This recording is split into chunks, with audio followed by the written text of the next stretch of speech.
वैश्विक बदलांचा संदर्भ घेऊन भारतीयत्वाला केंद्रस्थानी ठेवून आयुष्याच्या निरनिराळ्या अंगांबद्दल संकल्पना आणि संभावना यांचं सखोल विश्लेषण, तेही सहज संवादातून. सुरुवात करूया. नमस्कार, मी जयदेव परांजपे. नूतनक या यूट्यूब चॅनलवरती तुमच्या सगळ्यांचं खूप खूप स्वागत करतो. आजचा व्हिडिओ हा नूतनक या मुख्य प्लेलिस्टमधनं आहे. मी सुरुवातीलाच सांगतो मित्रांनो आज की डेफ टॉक्स हे आदि अचिंत्य यांचं जे चॅनल आहे त्याच्यावरती त्यांनी अरिंदम मुखर्जी यांच्याबरोबर केलेल्या खूप चर्चा आहेत. त्या हार्टलँड आणि रिमलँड थिअरी याच्यावरती आधारित आहेत. या दोन्हीवरती पुस्तकं आहेत. याचा उल्लेख त्यांच्या चॅनलवरती आवर्जून येणारे मेजर जनरल राजीव नारायण यांनी सुद्धा या थिअरीचा उल्लेख केलेला आहे. ही पुस्तकं कुठली, काय आणि त्याच्या अधिक विवेचनामध्ये तुम्हाला जायचं असेल तर या चॅनल्सच्या डेफटॉक्सची जी लिंक आहे ती मी डिस्क्रिप्शनमध्ये शेअर करतो. आवर्जून त्यावरती जा आणि सबस्क्राईब करा आणि त्यांचे इतर व्हिडिओ पहा.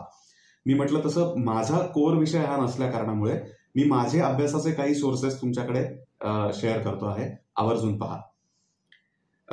वर्ल्ड मॅप जर तुम्ही बघितला तर एकीकडे तुम्हाला नॉर्थ अमेरिका, साऊथ अमेरिका असं दिसतात किंवा ज्याला अमेरिकास म्हटलं जातं ते दिसतात. आणि दुसरीकडे बऱ्यापैकी एक सलग अशा पद्धतीची भूमी दिसते. आफ्रिका म्हटलं तर जोडलेली आहे, म्हटलं तर नाही. कल्पना करा सुएझ कालवा किंवा सुएझ कॅनल ज्याला म्हणतात तो नाहीये, तर आफ्रिकेची भूमी बऱ्यापैकी कनेक्टेडच आहे. वेस्ट एशिया ज्याला म्हटलं जातं ती भूमी इराक आणि इराणच्या बॉर्डरच्या हिशोबाने आजच्या घडीला जी दिसते तिथं ती कनेक्टेडच आहे. भारत, रशिया हे सगळं कनेक्टेड आहे. एक काळ असा होता ज्या वेळेला वॉटर लेवल्स कमी होत्या त्यावेळेला साऊथ ईस्ट एशियाचा जो भाग आहे आणि ज्याला जयशंकरजी लार्ज ओशन पॅसिफिक नेशन्स म्हणतात तशा पद्धतीची तिथली जी बेटं आहेत सगळी, फिजी किंवा पापुआ न्यू गिनी सारखी किंवा अशी सगळी, ही सगळी सुद्धा मुख्य भूमीला कनेक्टेड असल्यासारखीच आहेत. एक जपान थोडासा वेगळा आहे, पण तो इतका जवळ आहे की तो फार कनेक्टेड नाही असं म्हणण्याचं कारण नाही. त्यामुळे हे जे सगळं आहे अमेरिकास वगळता जे सगळं आहे त्याला म्हणायचं वर्ल्ड आयलंड. सो जगाचा मॅप हा दोन भागामध्ये विभागता येतो तुम्हाला. एक म्हणजे अमेरिकास आणि दुसरं म्हणजे वर्ल्ड आयलंड. एवढं डोक्यात ठेवूया आणि पुढे जाऊया. वर्ल्ड आयलंडचं हार्ट जर तुम्ही बघितलं, ज्याला हार्टलँड असं म्हटलं गेलेलं आहे. हार्टलँड म्हणजे मुख्य भूमी. तर ही जी मानली गेलेली आहे ती आजचा रशिया आणि मध्य आशिया म्हणजे कझाकिस्तान वगैरे हे सगळे स्थानवाले जे देश आपल्याला दिसतात, किर्गिस्तान, उझबेकिस्तान वगैरे हे सगळे, थोडेसे कॉकससचा भाग म्हणजे अर्मेनिया, अझरबैजान, जॉर्जिया, रोमानिया इकडचा काही सगळा भाग. सो युरोप पण खरं तर या वर्ल्ड आयलंडचाच भाग आहे. तर वर्ल्ड आयलंड हेच खरं तर वर्ल्ड होतं आणि अमेरिकासला न्यू वर्ल्ड म्हटलं गेलं. स्पॅनिश आणि पोर्चुगीजनी दक्षिण अमेरिकेमध्ये आणि नंतर बाकी युरोपियनांनी उत्तर अमेरिकेमध्ये बळकावायचं काढलं बेसिकली. त्यामुळे वर्ल्ड आयलंड हे खरं वर्ल्ड आहे आणि अमेरिकास हे वेगळं आहे. तर या हार्टलँडमध्ये वर्ल्ड आयलंडचं heartland is suppose to be Russia, let's say. आता रशियाचे झार वगैरे होते तो सगळा जो काळ होता त्या याच्यामध्ये रशिया हे दक्षिणेकडे एक्सपांड करू पाहत होता. काहीसं ते भारतातल्या इतर साम्राज्यांना किंवा चीनची साम्राज्य होती त्या सगळ्यांना, मंगोलियाचं साम्राज्य, चंगेज खानचं वगैरे, हे सगळ्या गोष्टींना धरून होते आणि वर्ल्ड चांगलं चालत होतं. युरोपियनांना काहीतरी एक किडा होता, त्याच्याप्रमाणे त्यांनी हे सगळं करायचं काढलं आणि त्यांच्या असं लक्षात आलं की युरोपियनांना काय होत होतं, बेसिक हेही लक्षात घ्यायला पाहिजे की त्यांना इकडनं सगळ्या वस्तू न्यायला लागत होत्या आणि त्या फार महाग पडत होत्या. आणि मुख्य भूमी रशियाच्या आसपास किंवा मध्य आशियाची किंवा अशी सगळी असल्या कारणामुळे बरेचसे ट्रेड रूट्स तिकडनं जात होते आणि प्रत्येक वेळेला ह्यांना टॅक्स द्या तरच आपल्याला मिळणार. मग स्वाभाविक त्यांच्या मनामध्ये शत्रुत्वाची भावना निर्माण होते. निर्माण होणं स्वाभाविक आहे, पण त्याचं जे काही त्यांनी प्रपोर्शन केलंय ते मात्र लक्षणीय आहे. तर त्यामुळे रशिया हे हार्टलँड. आता ह्याला जर चोक करायचं असेल तर त्याच्या बाजूला एक रिम तयार केलं पाहिजे. तर ते रिम जे आहे त्याला म्हणतात रिमलँड. ठीक आहे. सो हार्टलँडला चोक करण्यासाठीचं रिमलँड. आता आपण पुढे जाऊया. आता जर या युरोपियनांना ज्यांना किडा आहे त्यांना जर हे हार्टलँडला चोक करून ठेवायचं असेल आणि रिमलँड चालू करायचं असेल तर ते कशासाठी मुळामध्ये तर त्यांची पॉलिसी सिम्पल होती. विशेषतः युरोपियन लोक अमेरिकेमध्ये गेल्यानंतर अमेरिकेचे शब्द पहा तुम्ही मित्रांनो. ऑफ शोअर, ऑन शोअर, आता सध्याच्या काळात आलेला फ्रेंड शोअरिंग. शोअर पर्यंत जाऊन ओशन क्रॉस केल्याशिवाय ते पोचतच नाही वर्ल्ड आयलंड पर्यंत. त्यामुळे त्यांचे शब्द असतात, लक्षात घ्या. सो दूर बसून न्यू वर्ल्ड का, तर वर्ल्ड आयलंड पासून डिस्कनेक्टेड असल्या कारणामुळे डायरेक्ट अटॅक कुठलं साम्राज्य करू शकत नाही त्या काळच्या पद्धतीप्रमाणे, किंवा त्या काळची जेवढी टेक्नॉलॉजी आणि सामर्थ्य होतं त्या हिशेबाने विचार करतात. म्हणून मग ते अमेरिकेत बसून कंट्रोल करायचा प्रयत्न करतात. आणि त्यासाठी त्यांना काय करायचंय, हार्टलँडला चोक करायचंय. म्हणजे काय करायचंय, रिमलँड क्रिएट करायचंय. कशासाठी, लँड रूट्स आणि लँडची सगळं जे प्रकरण आहे ते डिस्टॅबिलाइज करून ठेवायचं आणि स्वतःला ओशन महत्वाचं असल्या कारणामुळे ओशन्सना कंट्रोल करायचं. ही क्लिअर कट स्ट्रॅटेजी त्यांनी आखली. आणि या स्ट्रॅटेजीच्या अंतर्गत त्यांनी काय प्रकार केला, जगाला ही एक आयडिया विकली, ती म्हणजे 2 नेशन थिअरी, ज्याला प्रत्यक्षामध्ये 2 बकेट थिअरी असं म्हणायला हरकत नाही. मागच्या वेळेला पण मी उल्लेख केल्याप्रमाणे जिओ इकॉनॉमिस्ट असलेले आणि त्या दृष्टीनं जिओ इकॉनॉमिक्सकडे पाहणारे डॉक्टर अंकित शहा यांचं भारत क्षेत्र म्हणून चॅनल आहे, ज्याची लिंक पण मी देतोय डिस्क्रिप्शनमध्ये. ते याला हमखास 2 बकेट थिअरी असा त्याचा उल्लेख करतात. या 2 बकेट्सना युएसनी सुपर पॉवर असताना, single country reserve currency status असताना काय गोष्टी दिल्या हे जरा आपण पाहू शकतो. तर प्रत्येकाला आधी मुळात हे सांगितलं की तुझा शेजारी जो आहे ना तो नालायक आहे, तुझा शेजारी जो आहे ना तो तुझा शत्रू आहे, ठीक आहे. आणि त्यापैकी एकाला त्यांनी डॉलरमधली कर्ज दिली, पैसे दिले, IMFची लोन्स किंवा अशा सगळ्या गोष्टी दिल्या. आणि दुसऱ्याला इनडायरेक्टली इंटेलिजन्स एजन्सीजच्या थ्रू फंडिंग केलेलं आहे, ठीक आहे. सो पैसे दोघांनाही दिलेले आहेत, वाटलेले आहेत. त्याच्यानंतर एकाला शस्त्रास्त्र दिली, ती देताना सुद्धा त्याच्यावरती बरेच त्याच्यामध्ये कंडिशन्स अप्लाय करून दिली की तुम्ही अमक्यावरती चालवू शकता, तमक्यावर चालवू शकत नाही, या सिच्युएशनमध्ये होऊ शकतं, नाही तर नाही, मेंटेनन्स आमच्याचकडनं घ्यायचा वगैरे वगैरे वगैरे. आणि दुसरीकडे त्यांनी अतिरेकी तयार केले. त्याच्यानंतर एकीकडे त्यांनी दिली डेमोक्रेसी, की तुम्ही डेमोक्रेसीला प्रमोट केलं, आणि दुसरीकडे हुकुमशहा तयार केले. जिकडे डेमोक्रेसी क्रिएट केली तिकडे त्यांनी प्लांट साबोटाजेस केली. जिकडे हुकुमशाही होती तिकडे सँक्शन्स अनाऊन्स केले, ठीक आहे. जिकडे डेमोक्रेसी होती तिकडे त्यांनी स्कूलिंगला इंडस्ट्रियलाइज केलं, जसं आपल्याकडे केलं. डिग्रीला महत्व, सरकारी नोकरीला महत्व वगैरे वगैरे वगैरे, आणि त्याच्यामध्ये वोकिझम आणलं. जिकडे हुकुमशाही होती तिकडे त्यांनी ह्युमन राईट्सला महत्व दिलं, ठीक आहे. आणि यांना व्हिक्टिम कार्ड दिलं हातामध्ये की तुम्ही बोंबला, जसं आज सेव्ह पॅलेस्टाईनचं from the river to the sea वगैरे सगळा ऑल आयज ऑन राफा वगैरे सगळा चावटपणा चाललाय, तो त्या प्रित्यर्थ चाललाय, ठीक आहे. आणि त्यांच्याकडे रॅडिकल एज्युकेशन दिलं, मदरसे किंवा असं सगळं प्रकरण झालं की जिकडे अधोगामी किंवा प्रतिगामी अशा पद्धतीचं शिक्षण त्या ठिकाणी दिलं गेलं. सो त्यांनी हे पण कंट्रोल करायचं काढलं की आपण काय विचार करावा. आता हे 2 नेशन थिअरी प्रमाणे तयार केलेलं ह्या वास्तविक 2 बकेट थिअरी ज्याला म्हणायला पाहिजे, त्या ज्या बकेट्स क्रिएट केल्या त्याच्यामधनं तयार काय झालं, शेजारी यांचे तयार झाले, त्याला आपण म्हणूया हॉटस्पॉट्स. हे हॉटस्पॉट्स कुठे आहेत हे जर तुम्ही बघितलं तर तुम्हाला अख्खं रिमलँड तयार झालेलं दिसेल. बघूया. मला जे दिसतात ते काही एक्सपर्ट्सनी, अंकितजींनी किंवा इतर काही एक्सपर्ट्सनी मेन्शन केलेले आहेत, अरिंदमजींनी पण मेन्शन केलेले आहेत, आधी अचित त्याच्याबद्दल बरेच बोलतात. सो काही त्यांच्याकडनं आलेले आहेत, काही मलाही समजलेले आहेत. असं आहे. माझा हेतू याच्यामध्ये माझा मूळ विषय नसला तरी माझा अभ्यास तुमच्या समोर मांडणं आहे. काही एक प्रमाणामध्ये थोडं कॉपी पेस्ट वाटलं या सगळ्या मंडळींनी हे व्हिडिओज पाहताना, तर मी एवढंच म्हणेन की मी निदान एक प्रामाणिक पोस्टमन होण्याचा प्रयत्न करतो आहे, पोपटपंची टाळून. तर हे हॉटस्पॉट्स काय आहेत ते आपण बघूया. पहिला म्हणजे रशिया युक्रेन. आता रशिया युक्रेन म्हणताना ईस्टर्न युरोप खरं तर अख्खा धरायला पाहिजे, पण बाल्टिक राष्ट्र आणि बाल्कन राष्ट्र ही जी आहेत यांचा सगळा फैसला एकदा झाला की उरतो तो खऱ्या अर्थाने युक्रेन, म्हणून रशिया युक्रेन म्हणायचं. अदरवाईज रशिया ईस्टर्न युरोप अख्खा होता. दुसरा म्हणजे तुर्की, इराण आणि सौदी अरेबिया, या तिघांचा एक असा त्रिकोण तयार होतोय बघा. आता ह्या त्रिकोणामध्ये ते कधी पेट्रोडॉलरचं करून सौदी अरेबियाला सिक्युरिटी पण देतात, कधी कुठे मलेशिया पण क्रिएट करतात, कधी तुर्कीला नेटोमध्ये घेतात, त्याला डेमोक्रेसी प्रमोट करतात, पण काहीतरी त्या डेमोक्रेसीचं खरंच स्टेटस किती अर्धदान घेऊन बसतात. सो सांगणं अवघड आहे. इराणचा शहा असतो, तो हुकुमशहा असतो वास्तविक, पण त्याला युएस सपोर्ट करतं. आता तिकडे रॅडिकल रिजिम आहे, त्याला युएस सपोर्ट करत नाहीये. सो असं सगळं मिळून तो एक विचित्र असा त्रिकोण आहे, थोडंसं मारल्यासारखं करायचं, रडल्यासारखं करायचं अशामधला. आणि त्या त्रिकोणाशी भिडवून दिलेला आहे इस्रायल. हा दुसरा हॉटस्पॉट. तिसरा म्हणजे तुम्ही म्हणू शकता रशिया, अफगाणिस्तान, पाकिस्तान. रशियाला अफगाणिस्तानपासून दूर ठेवायचं होतं का, तर हार्टलँड मधनं त्यांना वॉर्म वॉटर पोर्ट मिळू नये, ओशनचंही कंट्रोल करता यावी आणि लँड सुद्धा डिस्टॅबिलाइज करता यावं. बरोबर. आता याच्यामध्ये रशिया केव्हाच बाहेर पडलेला आहे आणि अमेरिकाच अडकून पडलं होतं आणि अफगाणिस्तान, पाकिस्तान लावून दिलं होतं. भारतातनं मुळात पाकिस्तान वेगळा काढून हा सगळा चावटपणा चालला होता. त्यामुळे भारत पाकिस्तान तर लावून दिलेला आहेच आहे. हा पुढचा हॉटस्पॉट. त्याच्या पुढचा हॉटस्पॉट म्हणजे चायना आणि तायवान.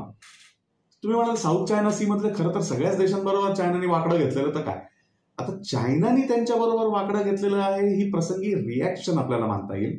पण कोर तुम्ही म्हणाल तर माओ आणि चांग काय शेक यांच्यामध्ये झालेला जो एक संघर्ष होता, त्याच्यातनं हे चांग काय शेकची सगळे जे प्रकरणं आहेत ती सगळे निघून गेले तायवानच्या या छोट्या बेटावरती. आणि म्हणून चायना आणि तायवान हा खऱ्या अर्थाने तो एक हॉटस्पॉट क्रिएट करण्यात आला.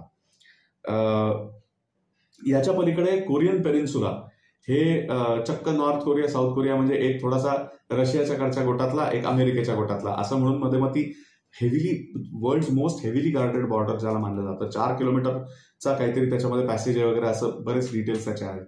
तर नॉर्थ कोरिया आणि साऊथ कोरिया हा एक हॉटस्पॉट आहे.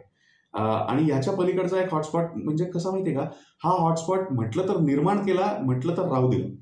आणि हा राहू देण्यामध्ये वास्तविक दोघांचाही हात मानता येईल, अमेरिका पण आणि रशिया पण. तो म्हणजे रशिया आणि जपान. तुम्हाला माहिती आहे का मित्रांनो, वर्ल्ड वॉर II मध्ये रशिया आणि जपान हे एकमेकाशी लढले. आणि हे लढले याचं कारण ते ज्या पक्षामध्ये होते त्यामुळे लढायला लागलं. एरवी रशिया आणि जपानचं काही फार मोठं वाकडं नव्हतं त्या काळी. पण एका विशिष्ट क्षणी ज्या अणुबॉम्ब पडले त्याच्या आधी रशिया जपानच्या बाजूने उभा न राहता मित्र राष्ट्रांच्या बाजूने उभा राहिला. आणि तिथं खऱ्या अर्थाने रशिया आणि जपानचं वित्तुष्ट निर्माण झालं होतं. पण वर्ल्ड वॉर II ही संपली, सगळीकडे संपली, तरीही अजूनही युद्धबंदी, संधी, सीज फायर अशा कुठल्याही पद्धतीचा कागद हा रशिया आणि जपान यांच्यामध्ये झालेलाच नाही. त्यामुळे हा हॉटस्पॉट परत एकदा कुठेतरी डोक्यावर काढू शकतो. या व्यतिरिक्त चीन आणि रशिया यांच्यामध्ये पण वित्तुष्ट आहेच. काही वाद वित्तुष्ट मला माहिती नाही, पण काही वाद तर निश्चितच आहेत. त्यामुळे आता जर तुम्ही रशियाला हार्टलँड मानलात वर्ल्ड आयलंडवरती, तर त्याच्या भोवती पूर्ण एक रिम आग पेटवून ठेवलेली आहे सगळीकडे. आता लक्षात आलं हार्टलँड आणि रिमलँड थिअरी. आता यामधनं ही जी तयार झालेली वर्ल्ड ऑर्डर होती, ज्याला आपण आता इथून पुढच्या येणाऱ्या काळाच्या संदर्भाने विचार करता ओल्ड वर्ल्ड ऑर्डर असा म्हणून संबोधू शकतो, ती काय होती याचा एक थोडक्यात एक गोषवारा घेऊया. नेतृत्वामध्ये अर्थातच युनायटेड स्टेट्स ऑफ अमेरिका असल्या कारणामुळे तिथपासून सुरुवात करायला पाहिजे. अमेरिकेवरती जरी तिथे फ्रेंच कॉलनीज असल्या काही असल्या तरी प्रामुख्याने तिथे प्रभाव हा इंग्लिशचा आहे. त्यामुळे अँग्लो सॅक्सन्सचा आहे. अँग्लो सॅक्सन्स म्हणतात त्याला. तर इतर 4 अजून अँग्लो सॅक्सन्स देश म्हणजे कॅनडा, UK, ऑस्ट्रेलिया आणि न्यूझीलंड आणि अर्थात पहिले USA असे मिळून 5 जे आहेत त्यांना 5 आईज असं म्हटलं जातं. तर हे जे आहेत हे नेतृत्व भूमिकेमध्ये आहेत. त्यामध्ये USA लीड करत आहे आणि बाकीचे 4 हे त्याला कवच आहे. बाकीचे 4 त्याला सपोर्ट करतात, त्याच्या म्हणण्याप्रमाणे चालतात, त्याच्यावरती झालेले वार स्वतःच्या अंगावर घेतात वगैरे वगैरे. त्याच्यानंतर वेस्टर्न युरोप हा प्रॅक्टिकली वर्ल्ड आयलंडवरचा अमेरिकेचा आउटपोस्ट झालेला आहे. अमेरिकेच्या पॉलिसीजना एप करणे, कॉपी करणे, त्याच्याबरोबर तुझं माझं आपल्याकडे म्हणतात पहा, तुझं माझं जमेना तुझ्या वाचून करमेना, ती ह्यांच्या बाबतीत म्हण वास्तविक उलटी आहे. तुझं माझं करमेना पण तुझ्या वाचून जमेना. त्याच्यामधनं तयार झालेले नेटो, त्याच्यामधनं तयार झालेला EU वगैरे वगैरे वगैरे. Israel, Japan, south Korea, Philippines यांच्यासारखे काही देश ह्या अमेरिकेच्या प्रयोगशाळा म्हणता येतील की ज्याच्यामध्ये त्यांनी टेक्नॉलॉजीज निर्माण केल्या, त्यांना वापरून घेतलं, काहीसं सपोर्टही केलं, त्यांना सोयीचं होतं त्यावेळेला का होईना पण केले. सो असे हे आहेत. याच्या व्यतिरिक्त साऊथ अमेरिका आणि आफ्रिका यांना प्रामुख्याने अमेरिकेने रिसोर्स बँक्स असल्यासारखं बघितलं, ज्याच्याकडचे रिसोर्सेस काढून वापरायचे. वेस्ट एशियाकडे फक्त ऑइल वेल म्हणून बघण्यात आलेला आहे. तुमच्याकडे फक्त तुम्ही तेल विहीर आहात, संपला विषय. भारताकडे मागच्या वेळेला मी उल्लेख केला त्याप्रमाणे स्टेम सब्जेक्ट्स म्हणजे सायन्स, टेक्नॉलॉजी, इंजिनिअरिंग आणि मॅथमॅटिक्स या विषयांमधला टॅलेंटेड जो पूल आहे तो स्लेव्ह लेबर असल्यासारखा ग्लोरिफाय करून, ज्याला गोल्डन कप्स म्हटलं जातं, इतके पैसे देतात की तुम्ही नाहीच म्हणू शकत नाही, अशा पद्धतीचं करून आपल्याकडे घेणे. आणि हा पण प्रकार नंतर झाला, पण प्रामुख्याने सर्व्हिस सेक्टर हा भारताकडे ठेवणे हा भाग होता. आणि चायनाकडे manufacturing, world's factory. So manufacturing चायनाकडनं, सर्व्हिस इंडियाकडनं, रिसोर्सेस आफ्रिका आणि साऊथ अमेरिकेकडनं, अशा पद्धतीचं हे ब्रॉड प्रकरण झालं. आता राहिला रशिया. रशिया जन्माचा दुश्मन आहे यांच्या, त्यामुळे रशिया फक्त एनिमी, दुसरं काही नाही. This is the old world order. आता ही ओल्ड वर्ल्ड ऑर्डर जी आपण पाहिली तर त्याच्यामध्ये तुम्हाला असं वाटू शकतं की ही अगदीच ब्लॅक अँड व्हाईट आहे, म्हणजे रशिया हा जन्माचा एनिमी आणि फक्त एनिमी असं आपण म्हटलं. पण कोल्ड वॉरचा वगैरे सगळा एवढा एपिसोड झालेला असताना सुद्धा अमेरिका युरेनियम जे विकत घेतं ते रशियाकडनं विकत घेतं, अशा खूप रोचक गोष्टी जगामध्ये घडतात. असं म्हटलं जातं की Jio politics is never black and white, but it is multiple shades of grey. आणि जे खरं आहे, पण मग आपण हा ब्लॅक अँड व्हाईट असा वरकरणी वाटणारा दृष्टिकोन का बरं इथे घेतला, तर एकतर आपल्याला नीट कळावं की ओव्हरऑल पोझिशन काय आहे. जसं प्रॉफिट अँड लॉस स्टेटमेंटला प्रॉफिट अँड लॉस स्टेटमेंट एवढ्यासाठी म्हटलं जातं की काही ट्रान्झॅक्शन्स मध्ये प्रॉफिट होतो, काही मध्ये लॉस होतो. सो पण ओव्हरऑल काय निघतं, प्रॉफिट निघतो का लॉस निघतो, हे आपण बघत असतो. सो तशाच पद्धतीनं काही इंटरॅक्शन्स जी असतात या वैश्विक पातळीवरची, तर त्याच्यामध्ये काही वेळेला थोडीफार मैत्रीसारखी दिसते, काही वेळेला थोडं दुश्मनीसारखी दिसते, काही वेळेला कट्टरता दिसते. ओव्हरऑल काय दिसून येतं, तर ते या काहीशा वरकरणी ब्लॅक अँड व्हाईट दिसणाऱ्या चित्रातनं कळून येतं. हा एक भाग झाला. दुसरा भाग असा की या रिप्रेझेंटेशनचं, या वरकरणी ब्लॅक अँड व्हाईट दिसणाऱ्या रिप्रेझेंटेशन मधनं एक गोष्ट नक्की कळून येते की या फायनली ग्लोबलाइज झालेल्या जगामध्ये पोलरायझेशन खूप मोठ्या प्रमाणावरती झालं. जसं आपण मगाशी बघितलं की भारताकडे सर्व्हिस सेक्टर, अमेरिकेकडे आपल्या चीनकडे मॅन्युफॅक्चरिंग सेक्टर, पश्चिम आशियामध्ये ऑइल वेल, बाकीचे आफ्रिका आणि साऊथ अमेरिका, म्हणजे हे एका विशिष्ट रिसोर्ससाठी, एका विशिष्ट प्रॉडक्टिव्हिटीसाठी, एका विशिष्ट पद्धतीच्या गोष्टीसाठी पोलराइज करण्यामध्ये आलेलं आहे. आणि ही या पद्धतीचं ग्लोबलायझेशन खऱ्या पद्धतीनं करण्याचा यांचा प्रयत्न होता.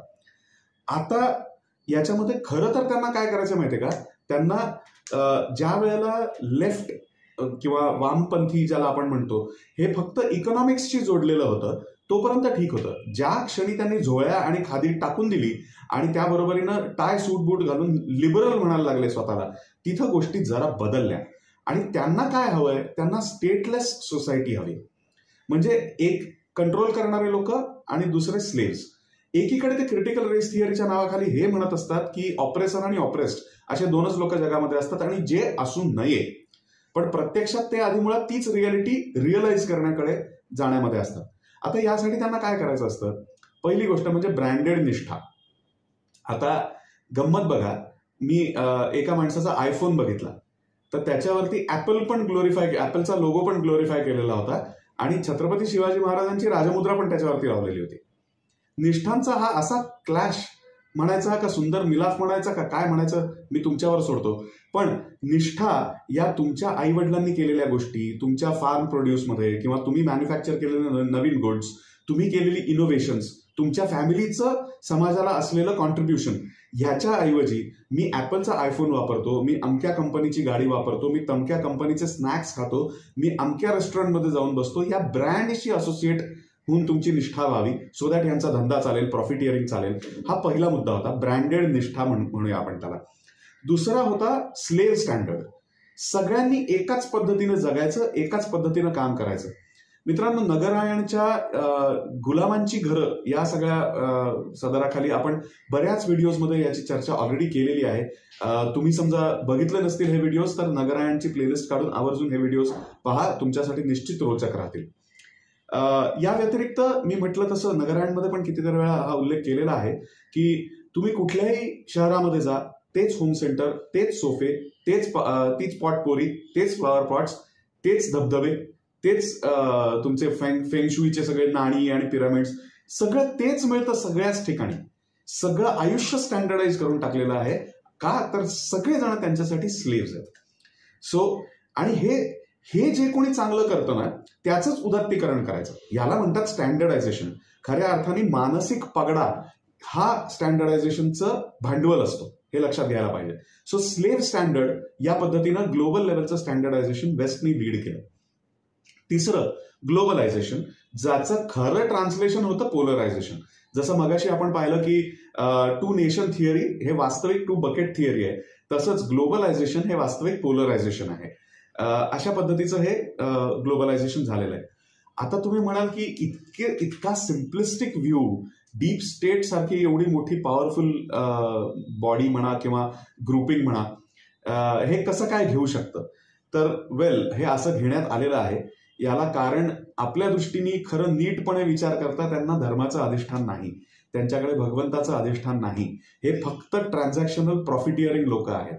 त्यामुळे ह्यांना पूर्णपणे अर्थ सुद्धा कळलेला नाही, वित्त सुद्धा धडपणे कितपत कळलं आहे हे माहिती नाही.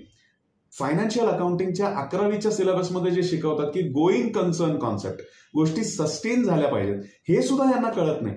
इतका सिम्पलिस्टिक अप्रोच तो होता आणि गेली जवळपास 400 वर्ष त्याच्यावरती या लोकांनी भरपूर पैसा जोडलेला आहे असं माझं म्हणायला जीभ चाचरते. याचं कारण मेकिंग मनी आणि अर्निंग मनी याच्यातला फरक सुद्धा यांना कळलेला नाहीये.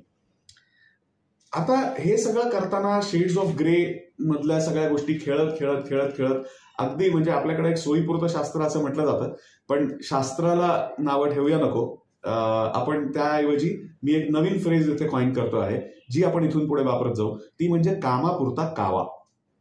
आता याच्यासाठी काय काय करायला लागतं तर गुड कॉप बॅड कॉप, म्हणजे तू मारल्यासारखं कर, मी कुरवाळल्यासारखं करतो असं म्हणून. म्हणजे एकीकडे असं म्हणायचं की state department of the government of USA हे बॅड कॉप आहे, हे मारामारी करतं, हे आपली जीईची इंजिन्स थांबवायला भाग पडतं. डिफेन्सवाला म्हणतं की अरे यांना द्यायला पाहिजे. डिफेन्सवाला म्हणतं we are looking at deep cooperation with India. हे गुड कॉप बॅड कॉप चालू राहतं. याच्यामधनं कुठेतरी जाऊन काहीतरी समेट होऊन तोडीपाणी होऊन काहीतरी जे घडतं ते घडतं. दुसरं असं म्हणजे ओव्हर्ट आणि कोव्हर्ट, जे मगाशी आपण 2 बकेट थिअरीमध्ये पाहिलंच की एकीकडे फंडिंग केलं ओव्हर्टली IMF आणि अशा बॉडीजच्या थ्रू, आणि दुसरीकडे केलं कोव्हर्टली CIA आणि अशा सारख्या सिक्युरिटी एजन्सीजच्या थ्रू. या दोन्ही पद्धतीने करत करत बॅलन्स करत करत करत आपला हेतू साध्य करणे याच्यासाठी सगळा प्रयत्न यांचा सुरू राहिलेला आहे. आता याच्यामध्ये आपण पाहूया की 4 T's आहेत. टी वरनं सुरू होणारे 4 शब्द आहेत. हे गुड कॉप बॅड कॉप ओव्हर्ट कोव्हर्ट जे आपण पाहिलं त्याच्या लाईटमध्ये आपण या गोष्टी पाहूया. तर टेरिटरी, टेरर, टॉक्स आणि ट्रेड. तुम्ही बघितलं तर चीनच्या संदर्भात ही भूमिका घेतलेली आहे की trade can happen on it's end and talks will also happen. काय होतं, टेरिटरी बद्दल मात्र, बॉर्डर टॉक्सच्या बद्दल मात्र आपण चीनच्या बद्दल एक चांगली भूमिका अशी घेतलेली आहे. चांगली म्हणण्यापेक्षा जी भूमिका आपण घेऊ शकतो, best that we can do, अशी आपण घेतलेली आहे की बॉर्डर डिस्प्यूट सॉल्व्ह होत नाहीत तोपर्यंत we will keep talking but trade will be limited. दुसरं असं की चौथा टी जो आहे टेरर, हा आपल्याला निश्चितपणे असं म्हणता येत नाही की चीन या ना त्या मार्गाने त्याला हवा देत नाहीये टेररिझमला आपल्या विरुद्धच्या चाललेल्या, किंवा जी इंटरनल फ्रंट म्हटली जाते त्याच्यावरती तर चीन खूप मोठ्या प्रमाणामध्ये काही कामं करतही आहे. पण आपण डायरेक्टली चीनवरती बोट ठेवू शकत नाही. त्यामुळे आपण टेररिझमचा अँगल तिथं मध्ये आणलेला नाहीये जो पाकिस्तानला आणलाय. Terror and talks don't go together या याच्यावरती. अमेरिकेने सुद्धा वॉर ऑन टेररच्या नावाखाली अफगाणिस्तानमध्ये बॉम्ब केली. वॉर ऑन टेरर हे नंतर सुरू झालं. त्याच्या आधी अफगाणिस्तान आपल्या इराण आणि इराकमध्ये, इराक आणि सिरिया असं होतं, पण खरं तर इराकमध्ये वेपन्स ऑफ मास डिस्ट्रक्शन आहेत अशी मोठी एक सगळी कथा, मोठा एक फुगा फुलवला.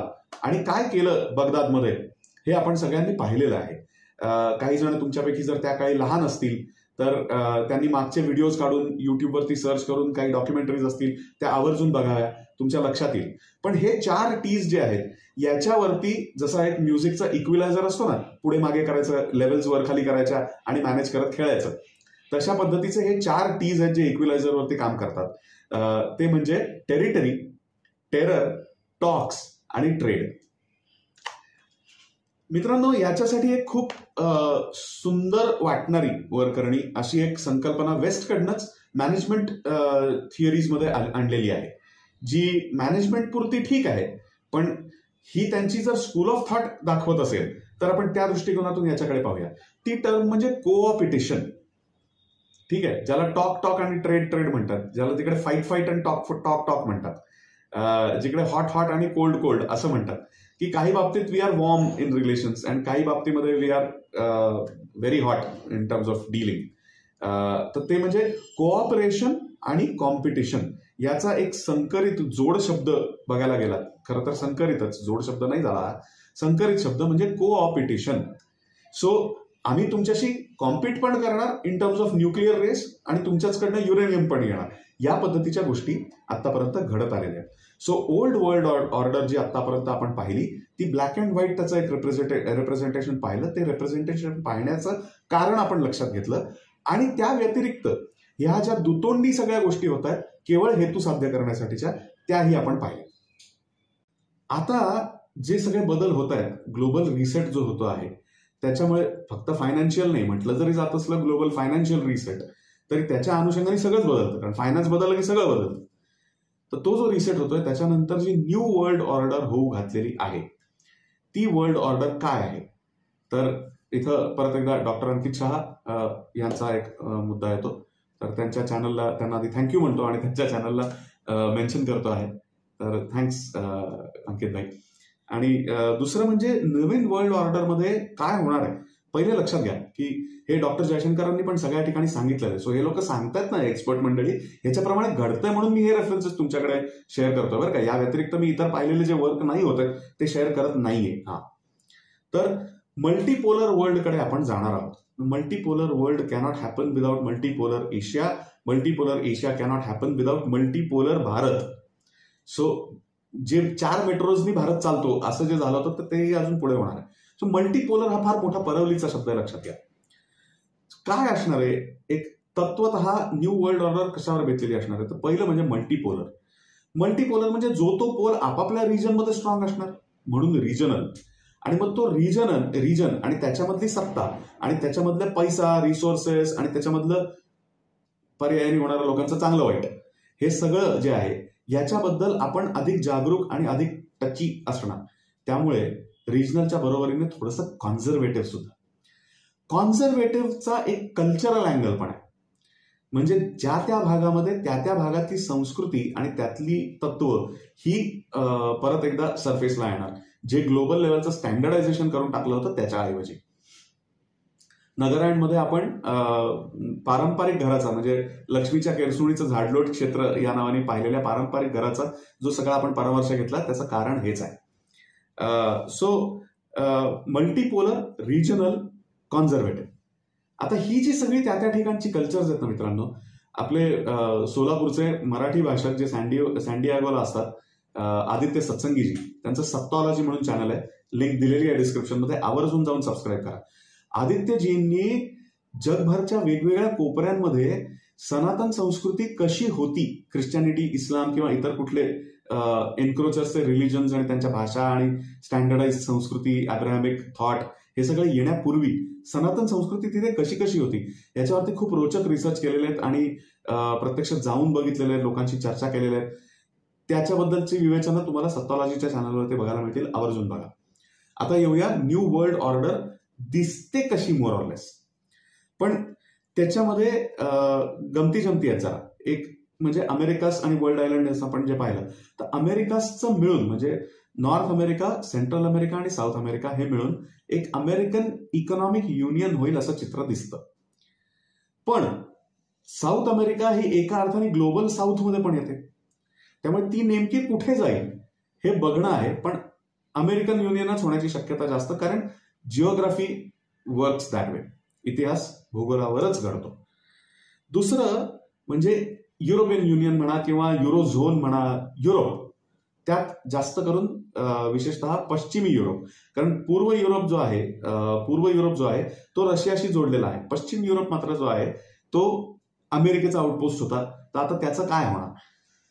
तर अमेरिका हे स्वतःला नवीन पद्धतीनं रिजनल, त्याच्यामध्ये मल्टीपोलर पैकी एक पोल अशा याने डेव्हलप करण्याकडे जाईल. माज करून किंवा मुकाट्याने हा मुद्दा वेगळा पण जाईल नक्की. युरोपचं मात्र असं होणार आहे की युरोपला स्वतःला आधी परत एकदा शोधावं लागणार आहे. युरोपियन कल्चर कुठच्या कुठे जाणार आहे किंवा चॅलेंज केलं जाणार आहे फार मुळापासून. बरं, युरोपियन कल्चर हे नेमकं कुठलं? ख्रिश्चन झाल्यानंतरचं कल्चर का त्याच्या आधीचं कल्चर का इस्लामिक इन्व्हेजन्सच्या काळातलं कल्चर? त्यांना शोधावं लागणार आहे. खूप मोठं टर्मोइल युरोपमध्ये होणार आहे. त्याच्यानंतर युरोप कुठल्या बाजूला जातं, कसं जातं हे आपल्याला कळेल. आता या व्यतिरिक्त बाकीची वर्ल्ड ऑर्डर साधारण कशी दिसते ते पाहूया. हार्टलँड किंवा वर्ल्ड आयलंड मधली तुम्ही या बाजूला बघाल तर इस्रायल आहे आणि या बाजूला बघाल तर चायना आहे. इस्रायल ते चायना अशी एक लाईन ड्रॉ करा तर तुमच्या असं लक्षात येईल की चायना हे पॅसिफिककडे तोंड करून उभं आहे आणि इस्रायल पासून इकडच्या गोष्टी सुरू होतात. उत्तरेकडून दक्षिणेकडे, आणि ह्या ऍक्सिसवरती बाय द वे मध्ये येतात आपलं वेस्ट एशिया आणि सेंट्रल एशिया सारख्या या गोष्टी. उत्तरेकडनं दक्षिणेकडे येताना रादर सेंट्रल एशिया जास्त येतं. उत्तरेकडून दक्षिणेकडे म्हणजे काय? हार्टलँड आणि ओशन्स, इंडियन ओशन कंट्रोल करणारा इंडिया. सो आणि लँड रूट सुद्धा अर्थात ओपन करणारा. त्यामुळे रशिया आणि भारत हा एक मोठा ऍक्सिस आहे आणि हा एक हॉरिझॉन्टल ऍक्सिस आहे. हॉरिझॉन्टल ऍक्सिस जरी हा असला तरी इस्रायल आणि चायना यांचा काय फार मोठा संबंध आहे का? Not necessarily. इस्रायल आणि वेस्ट एशियाचा निश्चित संबंध आहे. वेस्ट एशिया आणि भारत यांचा संबंध आहे आणि भारत आणि चीन यांचा संबंध असणार आहे. सो या अशा पद्धतीच्या गोष्टी होतात.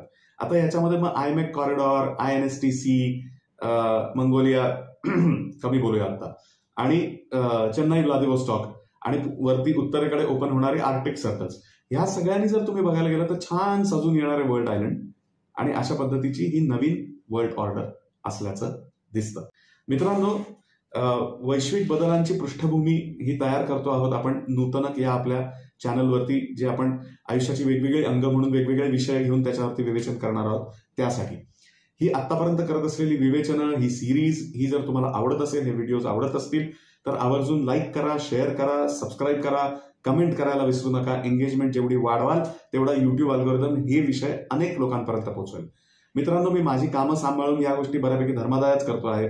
माझा याच्यामध्ये कुठलाही कमर्शियल इंटरेस्ट नाही. तर तुम्हाला जर हे आवडत असेल तर हा सपोर्ट आवर्जून करा. हा तुमच्या माझ्या सगळ्यांसाठी आहे.